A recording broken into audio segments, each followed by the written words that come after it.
Sabi ng Diyos.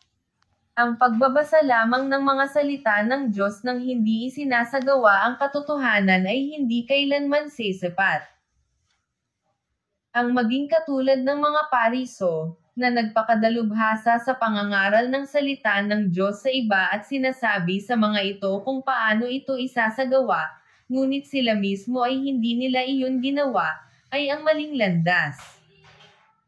Hinihingi ng Diyos na basahin ng mga tao ang kanyang salita ng madalas upang maunawaan nila ang katotohanan, isagawa ang katotohanan, at isabuhay ang katotohanang realidad.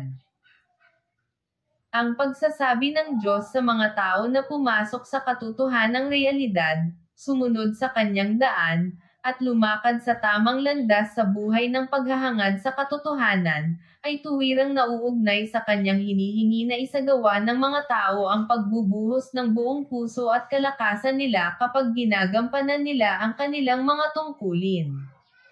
Sa pagsunod sa Diyos, dapat maranasan ng mga tao ang kanyang gawain sa pamamagitan ng pagganap sa kanilang mga tungkulin upang matamo ang kaligtasan at magawang perpekto.